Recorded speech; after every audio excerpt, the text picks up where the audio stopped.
Hello friends, எல்லாருக்கும் வணக்கம். Welcome to my channel. இந்த வீடியோவில் நீங்கள் பார்த்துட்டு இருக்கீங்க இல்லையா, இந்த கோயில் வந்து ரொம்ப அழகான கோயில். ஒரு சின்ன மலை மேலே குமாரசுவாமிக்கு, அதாவது சின்ன முருகருக்கான ஒரு கோயில். காளஹஸ்தி டெம்பிள் விசிட் பண்ணுற எல்லாரும் இந்த கோயிலுக்கும் போயிட்டு வாங்க.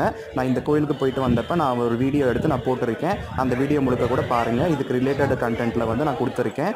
ஸோ அந்த காளஹஸ்தி பிளேலிஸ்ட்டெல்லாம் கூட நீங்கள் போய் போட்டு பாருங்கள். கண்டிப்பாக அந்த வீடியோலாம் கூட உங்களுக்கு பிடிக்கும்னு சொல்லிட்டு நான் நம்புகிறேன். அதுவும் இல்லாமல் நான் போன அன்றைக்கி பார்த்திங்கன்னா அங்கே குளத்தில், அதாவது தெப்பக்குளம் இருக்கும் இல்லையா, அதில் வந்து தெப்போற்சவம் நடக்க இருந்தது. அதே போல் அந்த ஆடி கிருத்திகை வந்து ஃபேமஸாக வந்து கொண்டாடப்பட்டுட்டு இருந்தது. ஸோ ஆடி கிருத்திகைன்னா நம்ம எல்லாருக்கும் தெரியும், முருகப்பெருமானுக்கு வந்து விசேஷமாக கொண்டாடுவோம். ஸோ அது அந்த காளஹஸ்தியில் இருக்க எல்லா முருகன் டெம்பிளில் கூட பார்த்திங்கன்னா கோலகலமாக கொண்டாடப்பட்டது. ஸோ அதெல்லாம் கூட நீங்கள் என்னுடைய வீடியோஸில் போய் பார்க்கலாம். நம்ம சேனலுக்கு புதுசாக வந்திருக்கீங்கன்னா மறக்காமல் சப்ஸ்கிரைப் செஞ்சு வச்சுக்கோங்க.